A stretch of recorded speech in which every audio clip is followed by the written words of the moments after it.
All right, everyone, strap in.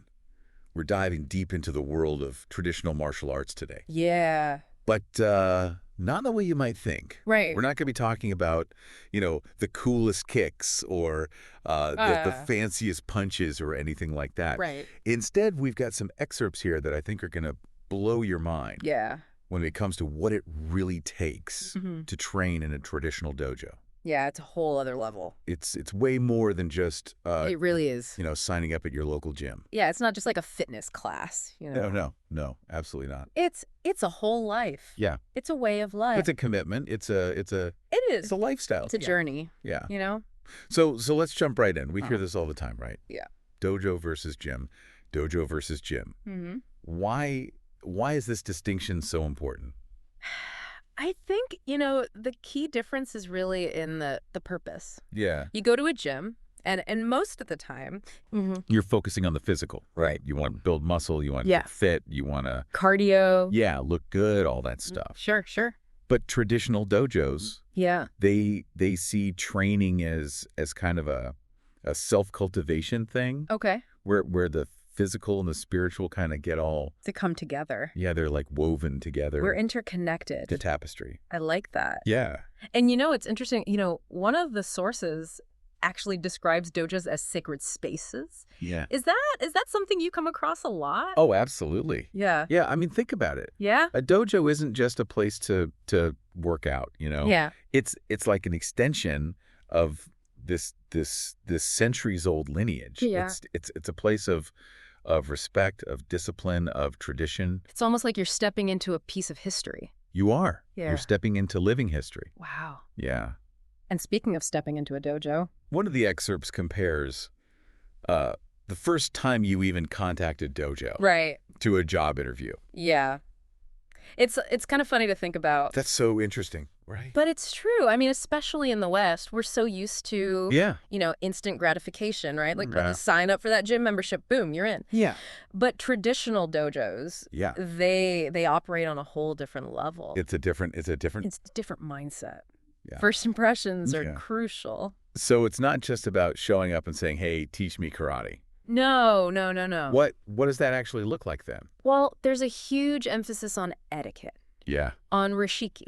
Which is, more than just being polite. It's more than just, please and thank you. Right. It's about showing respect for the art, for the instructors, for the lineage that came before you. Right, for the history. Yeah. So how does that manifest? What are some examples of that? Well, it could be specific bowing rituals. Okay. It could be how you address the instructor. Even the way you sit and observe. Oh, wow. There might even be a waiting period. Really? Before you're even allowed to train. Wow. As a test of your commitment. That's wild. Yeah. So they're really vetting you. They are. They're seeing if you're serious. They want to know that you're in it for the right reasons. Wow. I've never thought about it like that. And historically, some students would even perform chores or, demonstrate their dedication in other ways. That's amazing. To prove that they were worthy. Wow. I mean, you just don't see that kind of commitment. No. At a Planet Fitness. No, you don't. It's just not the same. It's a different world.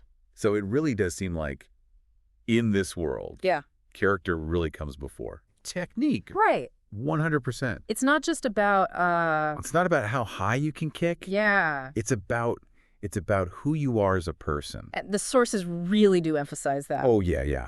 Over and over. They hammer that home. There was a quote here about how mental stability and heart are prerequisites for training. Right.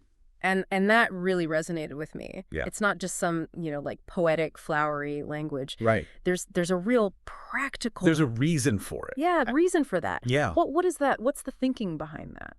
Well, I mean, think about it. Yeah. You're dealing with martial arts. Yeah. You're dealing with the potential for harm. Right. And if you teach someone powerful techniques without first, kind of cultivating their character, it's like giving a loaded weapon to somebody. Yeah. And not teaching them about gun safety. Right. It's irresponsible and it can be dangerous. It can be really dangerous. Yeah. Yeah, that makes total sense. It's common sense, really. And it makes that quote from Duncan Stewart. Yes. Who is the Dojo-cho of the Bushinden Tasmania Dōjō. Yes, that's right. So he's the head of this dojo. He's the man in charge. Yeah. And he said, only after one can demonstrate consistent self-control and restraint will they be given instruction. Powerful words. And that was like one of our sources, actually. Was signed by him. It was. Which I thought was really cool. Yeah. It's a great quote. It really is. And it really, I think, kind of sums up that whole philosophy. It really does. You know, that martial arts at its core is about self-mastery. Yeah. It's about discipline. Resilience. It's a strong moral compass. Yes. And the physical techniques are almost like secondary. Almost an afterthought, really. Yeah, and that brings us to the idea of Budo. Ah, yes, Budo. The martial way, right? The martial way. So what is that exactly? So Budo it's really about using martial arts training as a vehicle for personal growth. Okay. Right. So it's about forging your character through rigorous discipline, facing your limitations, and developing a deep understanding of yourself. So it's not about the destination. Yeah. It's about the journey. It's about the journey. Yeah. It's about what you learn along the way. So, I mean, is it fair to say then that in a traditional dojo, you're not just learning how to fight. No. You're learning how to live. You're learning how to live. You're learning how to be a better person. And those lessons, they translate outside of the dojo. Absolutely. 100%. So the discipline, the respect, the resilience, those are things you can take with you. Wherever you go. To work. To your relationships. To the grocery store. Yeah, to the grocery store. Exactly. No road rage. Yeah, road rage, all that. Yeah.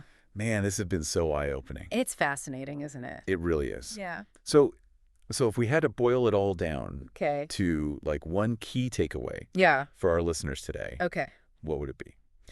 I would say joining a traditional dojo is about embarking on a journey of self-discovery and growth. It's about embracing a philosophy that values character, discipline, and respect above all else. And maybe it's a challenge to all of us. Yeah. To think about how we can bring those values into our own lives, even if we never actually set foot in a dojo.